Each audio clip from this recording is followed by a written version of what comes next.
જમ્મુ કાશ્મીરના પહેલગામમાં થયેલા આતંકવાદી હુમલાને સખત શબ્દોમાં વખોડી કાઢી ભાવનગર જિલ્લાના મહુવા તાલુકા પ્રાંત કચેરી ખાતે મુસ્લિમ સમાજ દ્વારા આવેદનપત્ર આપવામાં આવ્યું હતું.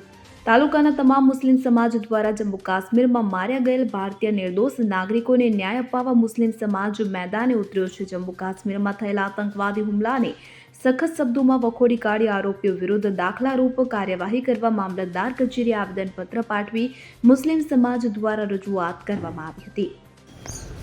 આજરોજ મહુવા સેવા સદન ખાતે પહેલગામની અંદર જે હિચકારું કૃત્ય કરવામાં આવેલું છે તેના અનુસંધાને સમસ્ત મુસ્લિમ સમાજ, મહુવા અહેલે સુન્નતુલ જમાત, જમીયતે ઉલમાએ હિન્દ ને મહુવાના હરેક મુસ્લિમ સમાજના પ્રમુખો ને આગેવાનો આજે રોજ સેવા સદન ખાતે મૃતકોને શ્રદ્ધાંજલિ અર્પણ કરે છે અને જ્યાં હિતકારું કૃત્ય કરનાર આતંકવાદીઓને કડકમાં કડક સજા આપે સરકાર, એને માટે અમે આવેદનપત્ર સરકારને આપ્યું છે ને કે આવા કૃત્યને ક્યારેય માફ ન કરાય. તો આની અંદર જે કોઈ આની અંદર સમાયેલા હોય સરકાર એને તાત્કાલિક પકડે અને કડકમાં કડક સજા કરે.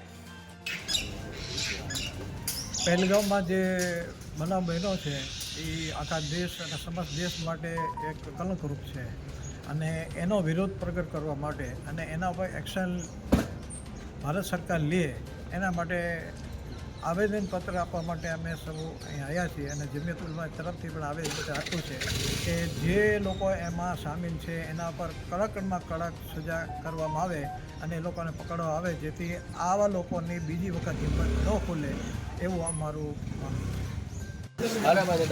આજરોજ મહુવા સેવા સદનમાં એક સમસ્ત મુસ્લિમ સમાજ, જમીયત ઉલમા હિન્દ અને સુન્નત જમાત દ્વારા એક આવેદનપત્ર દેવામાં આવ્યું હતું. ને આવેદનપત્રમાં ખાસ તો જે આતંકવાદી હુમલો થયો પહેલગામમાં એના અનુસંધાનમાં આવેદનપત્ર આપવામાં આવ્યું છે કે કાલે જુમ્માના દિવસે જુમ્માની નમાઝ બાદ મહુવાની તમામ મસ્જિદમાં એક શ્રદ્ધાંજલિનો પ્રોગ્રામ રાખવામાં આવ્યો છે અને એ ખાસ સામૂહિક દુઆ કરવામાં આવવાની છે.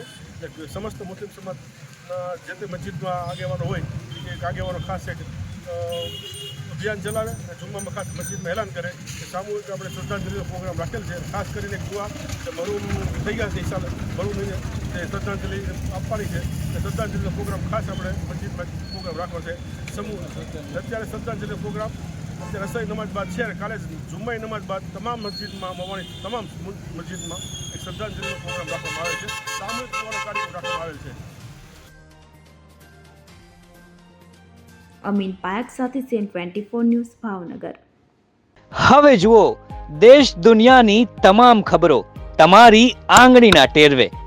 ઉઠાવો મોબાઈલ અને Google Play Store પરથી ડાઉનલોડ કરો અમારી CN24 ન્યૂઝ મોબાઈલ એપ.